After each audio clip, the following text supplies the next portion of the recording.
Here is problem number 11 on the practice exam for Calculus Chapter 3.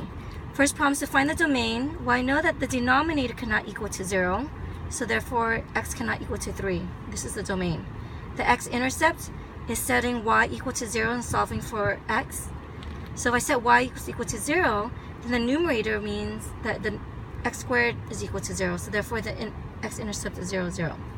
Y-intercept is when x equals to 0. So I set x equal to 0, and I find out that y is equal to 0. So again, the y-intercept is also 0, 0. Is this an even or odd function? Well, I check using these definitions of even and odd, and I find out that neither of them are symmetrical. The vertical asymptote is where the function does not exist. Well, we know the function does not exist. Look at the domain, so x is equal to 3 for the vertical asymptote. The horizontal asymptote happens when the limit as x approaches infinity of the function. And when I look at this, I see it's infinity over infinity, so I can use L'Hopital, or you could just divide by the highest power of x from the denominator. So if I use L'Hopital, so I got 2x over negative 3, so I end up getting infinity. So infinity means that there's no asymptote. A slant asymptote, or oblique asymptote, or diagonal asymptote means that you just do long division, and when you do long division, you get x plus 3. So y equals x plus 3, the line is a slant asymptote. Increasing or decreasing, I find the first derivative, I set it equal to 0. Once I do that, then I find out where the function equals to 0 or where it does not exist. So where it equals to 0 is at 0 and at 6, and where it does not exist is at 3. So 0, 6 are my critical numbers, and 3 is another test point. So I put on a number line 0, 3, and 6. I plug these values into the derivative to find out whether it's positive or negative slope.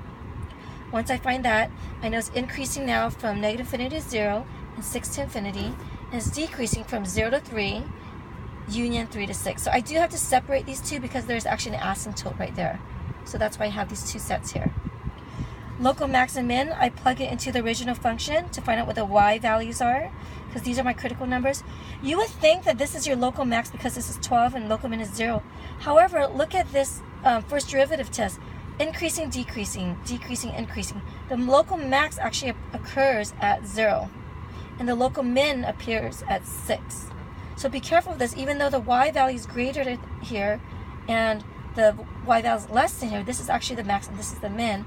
And you'll see that when you look at the picture why this is the case, even though the values are higher. But it's really local max and min is about how it behaves around its neighborhood. Okay. Part 6 is concavity. So I find the second derivative using quotient rule, factor out the x minus 3, yada yada, I end up getting this. Set it equal to 0, and the only test point I have is x equals to 3. There's no inflection point because the numerator will never equal to 0. So the denominator equals to 0 at this test point. So when I do that, I find out negative and positive. So concave up 3 to infinity, concave down negative infinity to 3, and no inflection point. And here's the graph. So asymptote at x is equal to 3, slant asymptote at y is equal to x plus 3.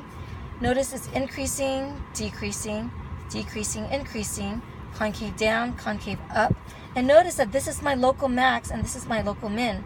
So this is why I said that the local max appeared here and the local min appeared here, even though this value is higher than this, but this is considered the local min.